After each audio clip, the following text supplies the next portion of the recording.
Hello বন্ধুরা, আমি আজকে নতুন রান্নার একটা রেসিপি তোমাদের কাছে নিয়ে এসেছি। কোকোনাট ফিশ কারি।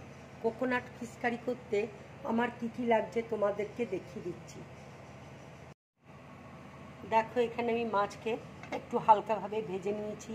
এখানে তেঁতুলের পাল্প রয়েছে, এখানে নুন রয়েছে, লঙ্কা গুঁড়ো রয়েছে, হলুদ রয়েছে, এখানে পেঁয়াজ রয়েছে, রসুন আছে,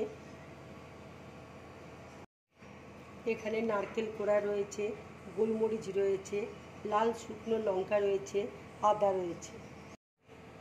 তেল দেখো গরম হয়ে গেছে। এবার আমি পেঁয়াজ কুচি দিয়ে দিচ্ছি। এটা কিন্তু আমি পুরো সর্ষের তেলে রান্না করব। এবার দেখো রসুনটা আমি দিয়ে দিচ্ছি। এবার আমি আদা দিয়ে দিচ্ছি, গোলমরিচ দিয়ে দিচ্ছি,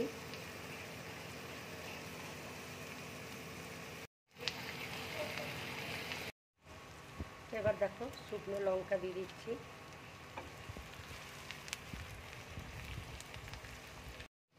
এবার দেখো আমি নারকেল কোড়াটা দিয়ে দিচ্ছি।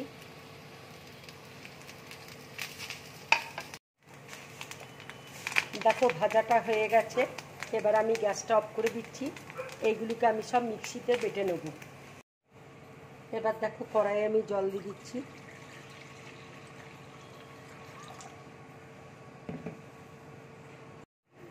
এবার আমি লঙ্কা গুঁড়ো দিয়ে দিচ্ছি, হলুদ দিয়ে দিচ্ছি, নুন দিয়ে দিচ্ছি,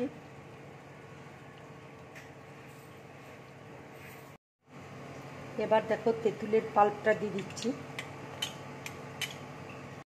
পেঁয়াজ, লঙ্কা, আদা, রসুন, নারকেল কোড়া আমি ভেজে রেখেছিলাম, ওইটা মিক্সিতে বেটে নিয়েছি, সেই বাটাটা আমি দিয়ে দিচ্ছি।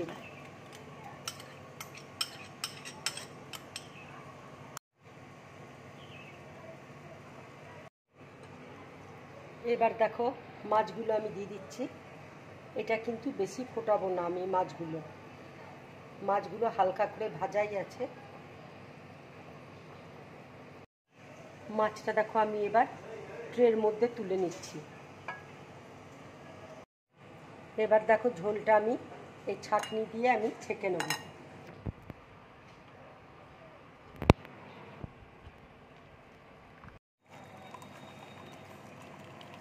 এইভাবে তোমরা ছেঁকে নেবে।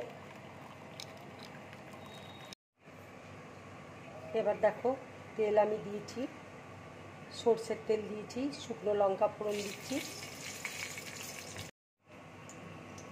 গোটা সর্ষে আমি ফোড়ন দিচ্ছি, কালো সর্ষে এখানে ফোড়ন দিচ্ছি। এবার আমি কারি পাতা দিয়ে দিচ্ছি।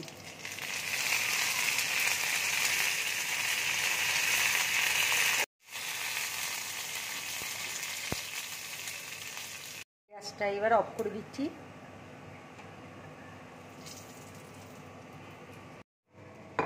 এবার দেখো মাছের মধ্যে এই ঝোলটা আমি দিয়ে দিচ্ছি।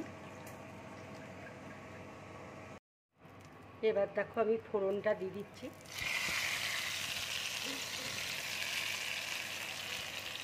বন্ধুরা, তোমরা এইভাবে কোকোনাট ফিশ কারি বানিয়ে গরম ভাতের সাথে খাবে, খুব ভালো লাগবে খেতে।